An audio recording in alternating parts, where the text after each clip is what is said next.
अस्सलाम वालेकुम। उम्मीद करता हूँ कि आप सब खैरियत से होंगे, लेकिन इस वक्त पाकिस्तान का बहुत बड़ा हिस्सा बिल्कुल भी खैरियत से नहीं है। लोअर पंजाब, अपर सिंध काफ़ी शदीद मुतासर हैं सैलाब की वजह से।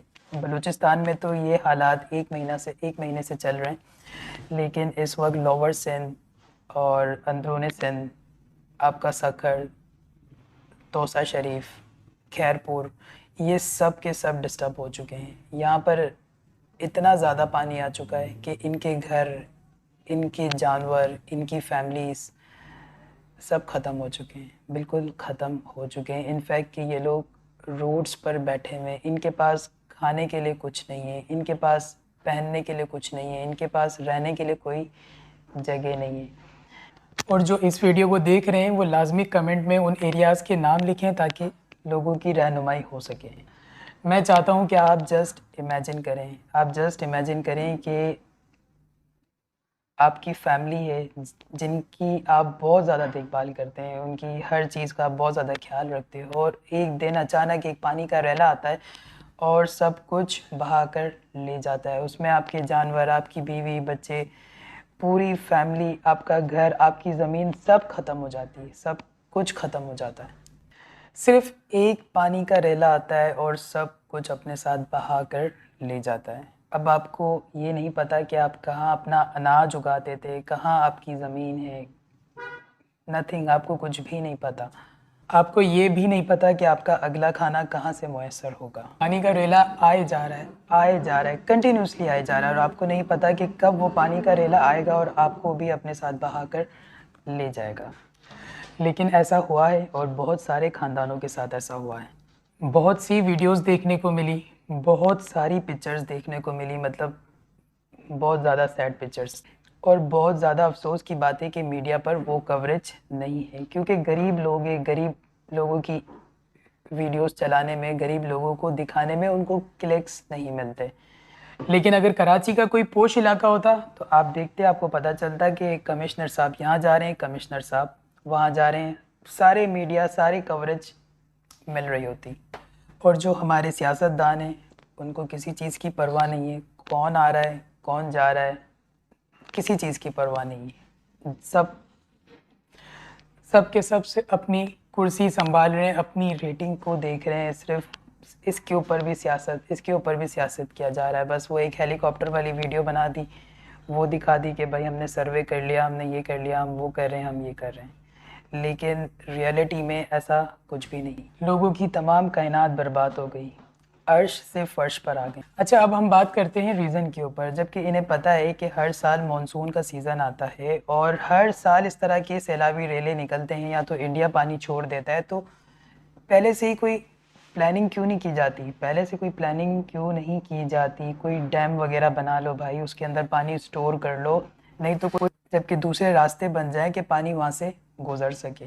ये सब होने के बाद देखा जाता है कि हमें इस वक्त कौन इमदाद दे रहा है, कौन डोनेशंस दे रहा है। सऊदी अरब क्या कह रहा है, वर्ल्ड बैंक क्या कह रहा है, कितना कितना डोनेशन दे रहा है। अगर वो कोई डोनेशन देता है तो फिर उसके ऊपर भी कोई गेम करेंगे, फिर जाके कोई मशीनें वगैरह परचेज़ करेंगे, और मशीनें परचेज़ करने के बाद भी उसमें भी कुछ ना कुछ करप्शन डेफिनेटली होगी।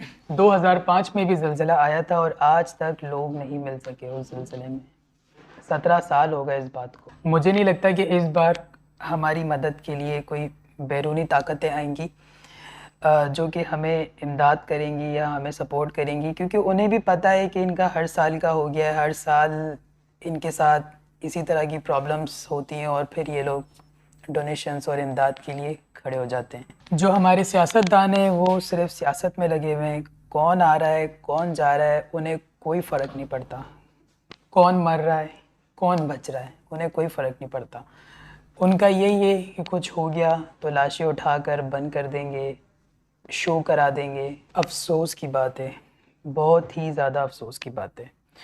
वो एक एग्ज़ाम्पल है जो मुझे याद आ रही है कि अगर आप कॉकरोच को मारो तो दर्द नहीं होता, अफ़सोस नहीं होता, लेकिन अगर आप तितली को मारो तो बड़ा अफ़सोस होता है। और यही सब अगर किसी बड़े शहर के पोश इलाके में होता तो मीडिया कवरेज फुल मिलती, हर तरह से सपोर्ट मिलता, गवर्नमेंट भी फुल एक्टिव हो जाती, हर तरह का पॉलिटिशियन एक्टिव हो जाता है। लेकिन प्रॉब्लम ये है कि गरीबों की कोई नहीं सुनता, गरीबों को कोई नहीं देखता, और स्पेशली हमारे मुल्क पाकिस्तान में तो ऐसा ही होता है। आप इस वक्त जो रोटी खा रहे हैं, हो सकता है कि इनमें से किसी किसान ने ही वो रोटी लगा के भेजी हो आपको, जो इस वक्त आप खा रहे हैं। और आप ये सोचें कि अगले साल आप वो रोटी किस तरह से खाएंगे, आपको किस तरह से वो प्रोवाइड किया जाएगा। क्योंकि इस वक्त जो लैंड बर्बाद हुई है, जो लैंड ख़राब हुई है, वो तो मतलब बर्बाद हो गई ना, वो तो अब दोबारा से अनाज नहीं उगा सकती। क्लाइमेट चेंज के एडवर्ट इफ़ेक्ट्स हैं पूरी दुनिया के अंदर। जहाँ गर्मी है वहाँ बहुत ज़्यादा गर्मी है, जहाँ बारिश हो रही है वहाँ बहुत ज़्यादा बारिश है, और जहाँ सर्दी है वहाँ बहुत ज़्यादा सर्दी हो रही है। जैसा कि आपने देखा होगा कि दुबई में बहुत ज़्यादा बारिशें हो रही हैं, ओमान कतर में बहुत ज़्यादा बारिशें हो रही हैं। हमारे पाकिस्तान में जो कि कभी इतनी ज़्यादा बारिशें नहीं हुई, लेकिन इस साल रिकॉर्ड तौर बारिशें हुई। तो पूरी दुनिया का जो क्लाइमेट है वो चेंज हो रहा है, बदल रहा है। इस वक्त बहुत से निजी इदारे, बहुत से एनजीओस जो कि अपने हिसाब से काम कर रहे हैं, और इस काम के अंदर हम सबको आगे आना है, हम सबको आगे आना है। इस वक्त सबसे बेहतरीन वक्त है अपनी ज़कात, अपनी खैरात, अपनी सदक़ात को निकालने का। अल्लाह पाक कहते हैं ना कि अपनी ज़कात मुस्तहिक को दो। तो इनसे बड़ा मुस्तहिक इस वक्त कोई भी नहीं हो सकता। जिनकी हस्ती खेलती फैमिली रातों रात बर्बाद हो गई। एक पानी का रेला आता है और सब कुछ बर्बाद कर देता है। ना उनके पास रहने के लिए जगह है, ना उनके पास खाने के लिए कुछ है, ना उनके पास पीने के लिए पानी है, ना उनके पास दवाइयाँ हैं। फैमिली उजड़ गई, जानवर मर गए, फसलें तबाह हो गई। तो आप सबको आगे आना है, आप सबको मदद करना है। बहुत सारी दुआएं हैं उन लोगों के लिए जो इस मसले से इस वक्त दो चार हैं और जो इसमें सरवाइव कर रहे हैं। और अल्लाह पाक हम सबको हिदायत दे कि हम बढ़ चढ़ कर काम कर सकें। बस ये लाजमी देखिएगा कि जिस तरह हो सके आपने मदद करनी है, आपने मदद करनी है, भरपूर मदद करनी है, हर तरह से मदद करनी है। अपना बहुत सारा ख्याल रखिएगा, दुआओं में याद रखिएगा। अल्लाह हाफ़िज़।